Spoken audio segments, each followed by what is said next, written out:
Oh, much. Oh. Hi guys. Now I'm just gonna look up something quick. I was just thinking of something odd to watch real quick.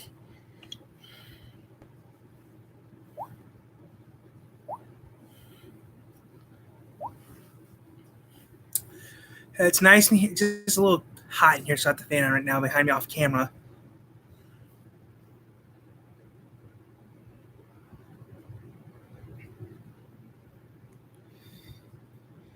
Okay, I did that. Okay.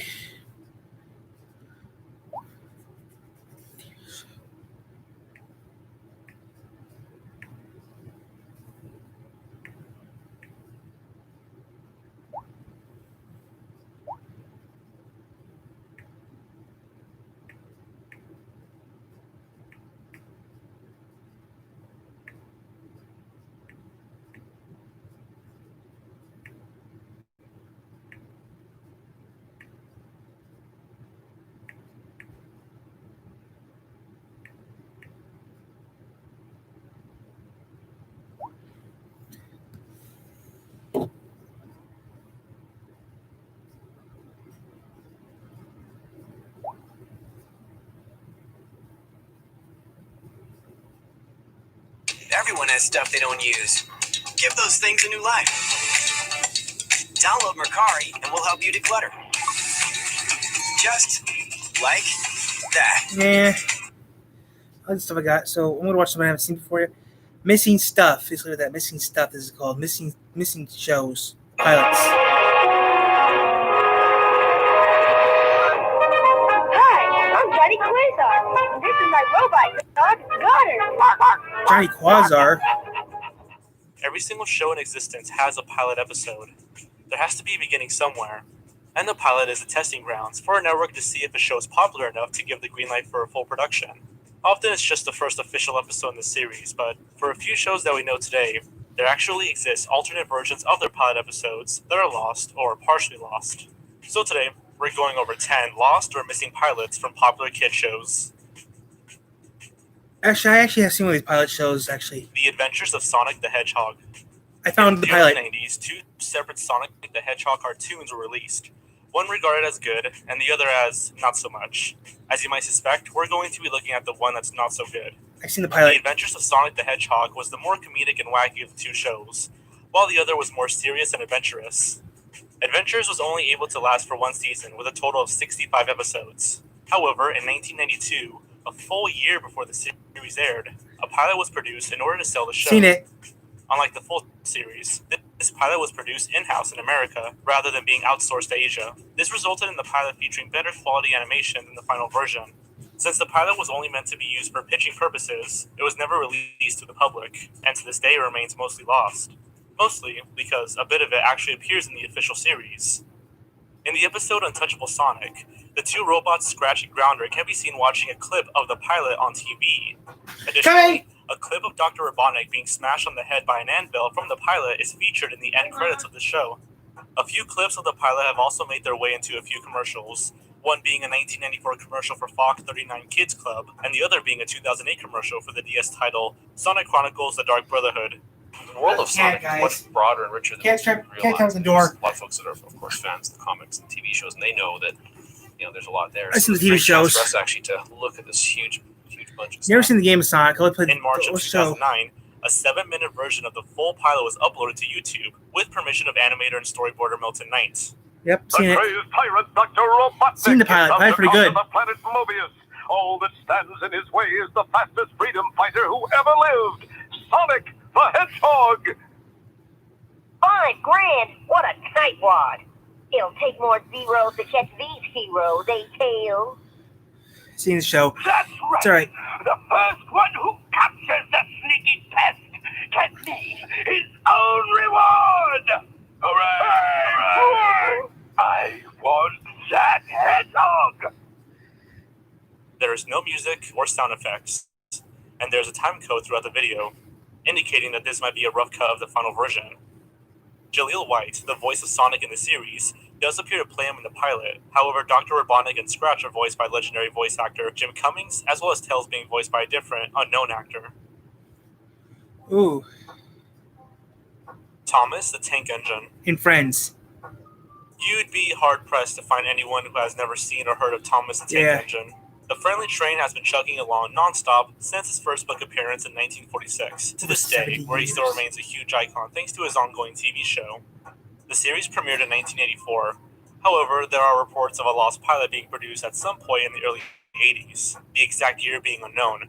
This test pilot would eventually become the basis for the 25th episode, titled Down the Mine. According to editor Michael Dixon, this test pilot was nothing like the final episode, featuring much fewer characters, smaller sets, and flatter lighting. No footage of this pilot has been released, with the exception being a single shot that aired in the final version, as well as a single image of Gordon. A few differences can be seen immediately in Thomas's model.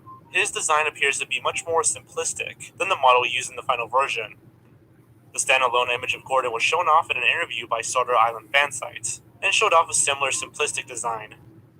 It was stated that this original model of Gordon was revamped for use as a standby model in the second season, but it was eventually dismantled instead and used as engine set dressing. Okay. Ned's Declassified School Survival Guide. I've never seen it. In 2003 and 2004, 2 test pilots were created for a show that would eventually become Ned's Declassified School Survival Guide. Initially known as Ned's Classified School Survival Guide, it aired on September 7th, 2003 as a special on Nickelodeon. The cast was pretty much the same, except for the character of Cookie, who was instead named Boogie, and was played by Stephen McCarrion. McCarrion would later be recast in the full series as Albert Warmenheimer, a geeky student who often picks his nose. The character was changed to Cookie and given to Daniel Curtis Lee in an effort to show racial diversity in the show. The pilot was pretty successful, and has not aired again since its initial broadcast in 2003. Then a second pilot was made in 2004, titled Ned's Locker. However, there is no information whatsoever about the second episode, other than the fact that it exists. The full series of Ned's Declassified ran from 2004 to 2007. There was even talks about a sequel series about the characters going through high school, with Ned's actor Devin Werkheiser signing a development contract with Nickelodeon for it. However, the show was never greenlit, due to the other actors being too busy with their own projects. Speaking of Werkheiser, he was on Reddit 2 years ago and was asked by a user if he had a copy of the original pilot series. Unfortunately, he claimed that he had no idea where that would be. If I was him, I think it'd be in the Viacom vault somewhere. It'd be in the Viacom vault. Because Viacom owns Nickelodeon. It delivers performance that exceeds the power of gas, and TouchDrive self-propelled technology makes it effortless. There you go. The Ego Maybe the Power Viacom Select vault motor, somewhere. exclusively That's what I from think it'd be at. Home Depot and Ego In authorized Viacom's dealers. vault. Mystery. That's where it'd be. Pets are Maybe the important part of Viacom the vault. family, and they deserve a steady diet of love and attention. 4Health is a quality pet food. I know they used bread back then because they don't know where to roll it up. 101 Dalmatians, the series. Never seen it. Disney has I quite the have. history with I turning their remember. films into TV It was on shows, ABC. like Lilo and Stitch, the series, Tangled, the series, and Big Hero 6, the series. Have a Little Mermaid was also a Disney series has no too. shortage of films that drop Yes, on it the was. television I know side that of for a fact. things. So for this entry, This we'll came be on taking a before- look at one this of their came on often before, forgotten attempts at adapting Recess a was film on. to TV. So I know that. 101 Dalmatians, the series. ABC Saturday mornings are going to the dogs. Yep. We can do it! I remember it being on, but never was. This Never was on. September, Disney presents an all-new animated series. It was never on. America's favorite puppies. This is very good. It's 101 Dalmatians. It never actually went to ABC. It was on the Disney Channel, but it was never The show on. takes It was place never in on a separate ABC. continuity than the original film, as evidenced by the fact that all the main characters, aside from Cruella de Vil, have American accents, and it's not really stated if it takes place in London like in the original film. In addition, In the the film 60s? is more realistic and is set in the 60s, whereas the show is more cartoonish and takes place in the 90s. However, due to its more cartoonish nature, many have said that it is actually closer to the original books than the film is. In 1996, a live-action 101 Dalmatians film was being developed, and Disney wanted a tie-in series to be released shortly after. 2 test demos were pitched to 1996, Disney, not one for 101 1996. Dalmatians and one for Recess. While Recess looked very different from the final product, Ooh. 101 Dalmatians was more in line with the Recess final was style good. of the show. However, the pilot for Recess was eventually remade as an official episode, whereas the pilot for 101 Dalmatians was not. Not much is known about this pilot, as the only clips that were shown were in sneak peeks on ABC Saturday mornings, and Never as came on. promos on the VHS releases of the live-action film, and Doug's Birthday Blues.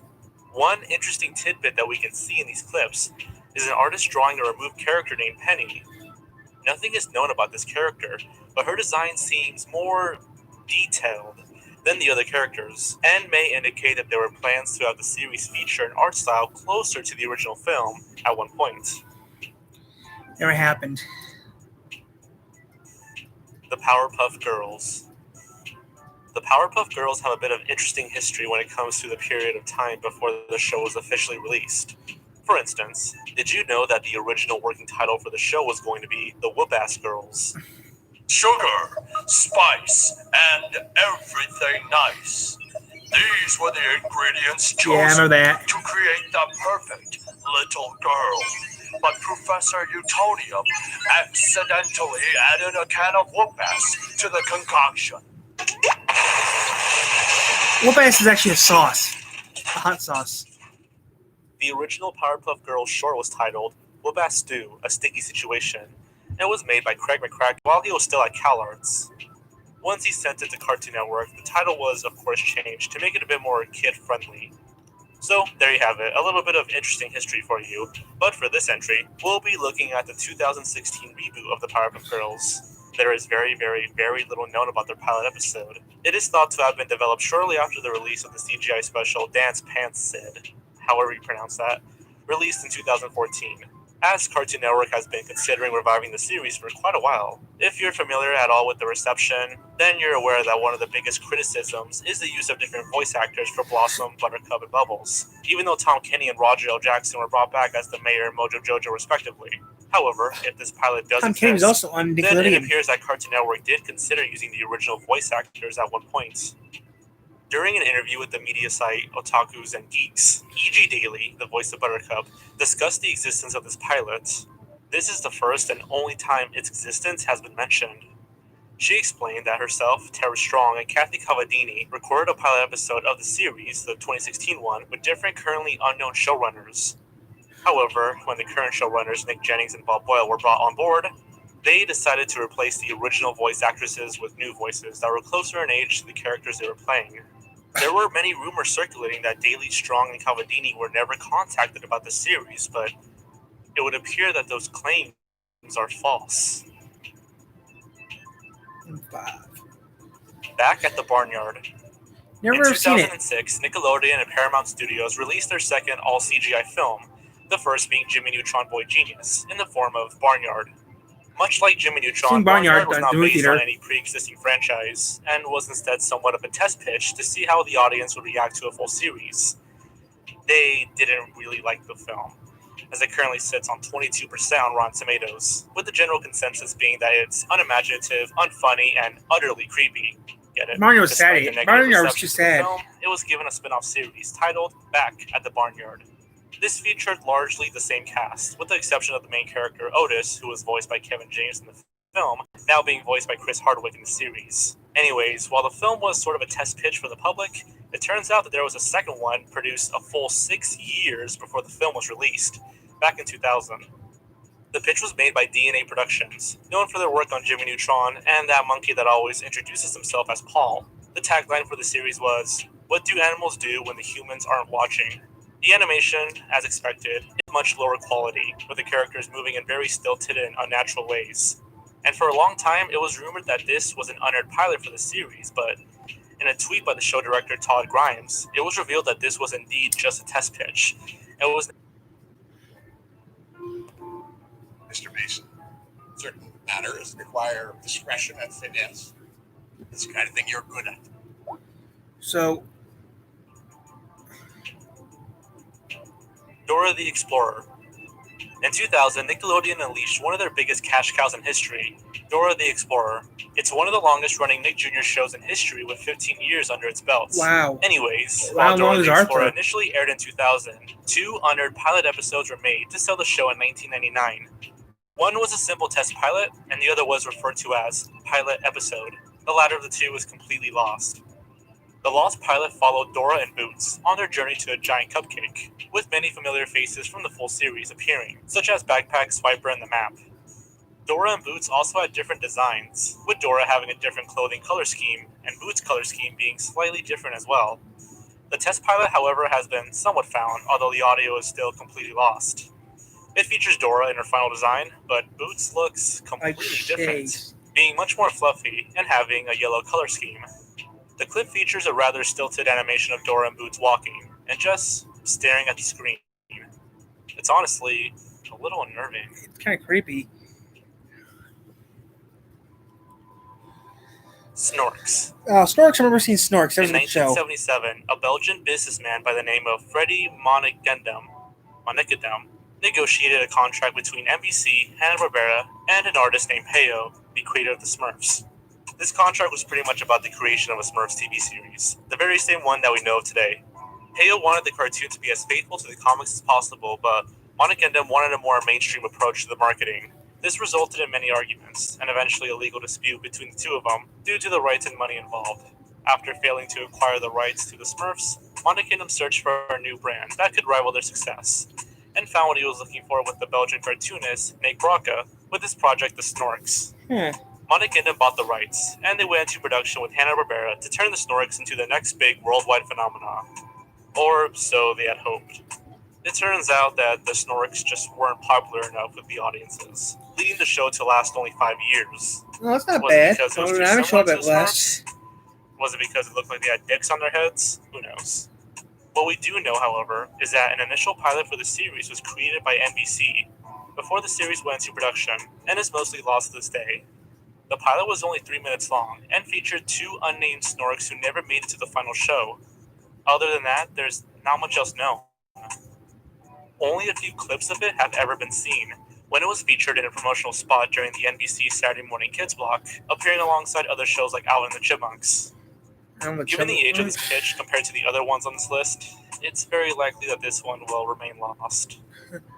Been gone for 40 plus. It's been gone for 50 years. It's duh. Drake and Josh.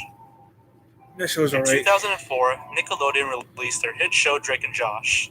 This was third in their long line of live-action shows that sort of spun off from the previous show, with Drake Bell and Josh Peck initially appearing in The Amanda Show beforehand, alongside a few other actors.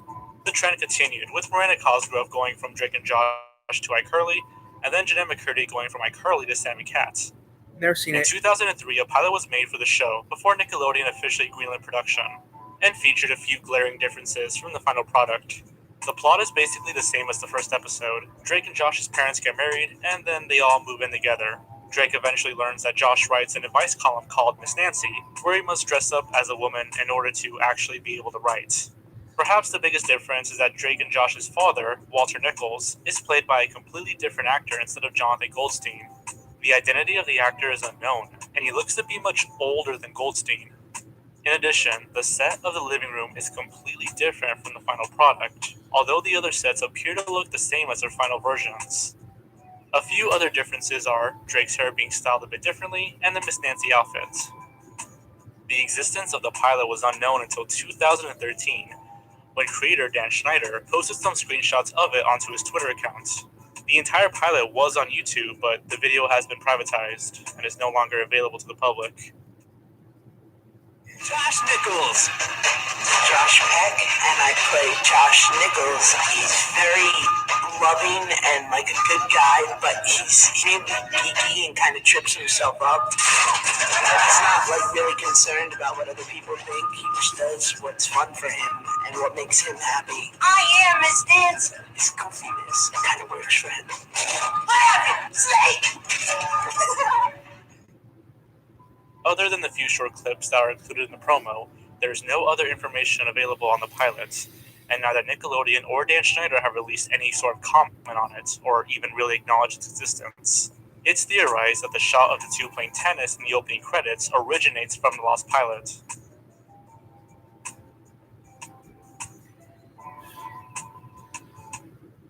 From the #1 rated brand in cordless outdoor power, introducing the new Ego Power Plus Select Cut Mower. Ego's revolutionary interchange.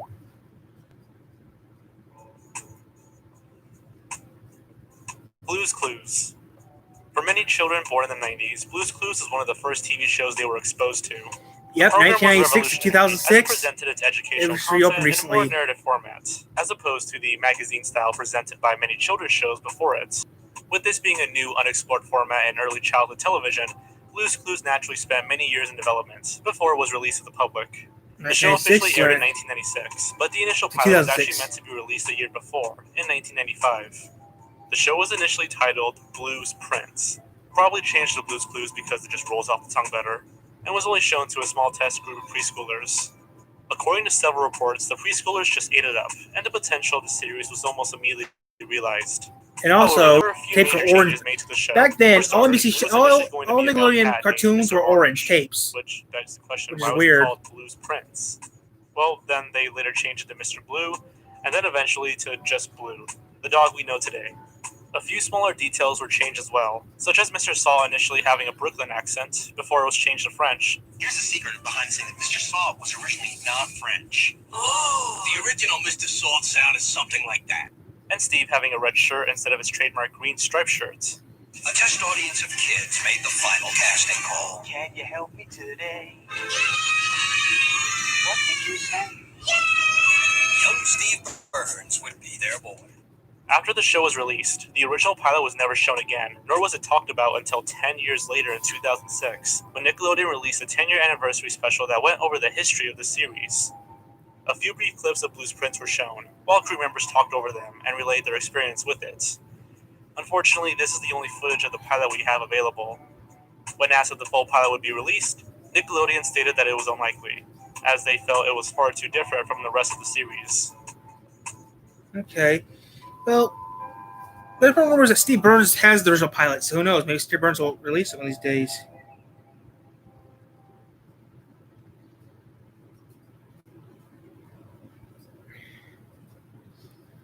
Now, if I owned a TV show, guys, I'd be doing the same thing. BL Blues per and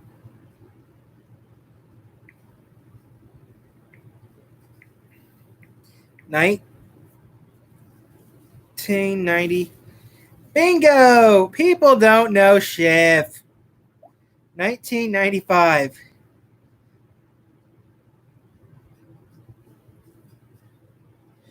Oh, the pilot exists, guys. I found the pilot.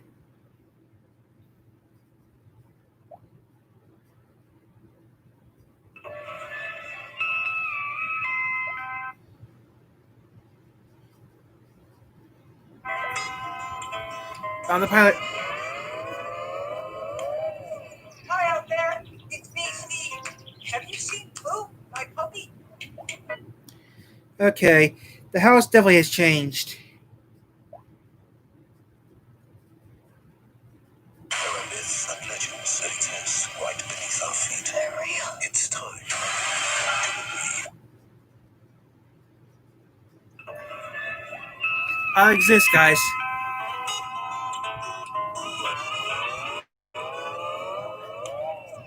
Hi out there, it's me, Steve.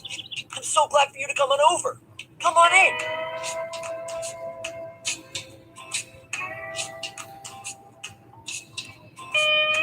If this is some remake of this, I'm gonna get rid of it because this is not what I wanted.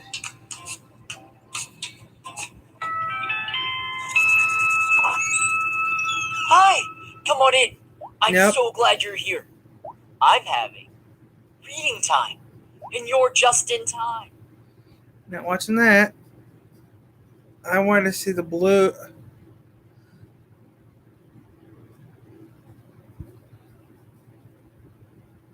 I want to see the pilot of Blue's Clues.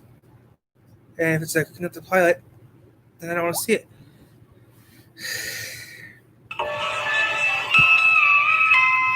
Nah, it's gonna be possible to find it, so I don't think it exists. I mean,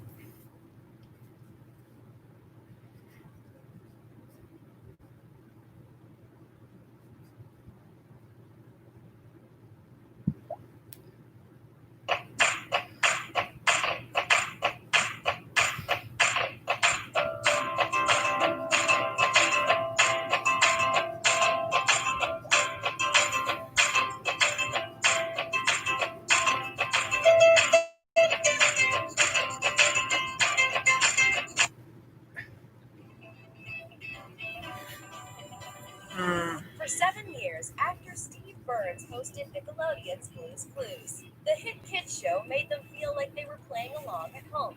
Steve somehow walked the fine line between weird and endearing, often staring directly into the camera for extreme close-ups to engage his tiny audience. And he was incredibly fond of mail for some reason. But at the height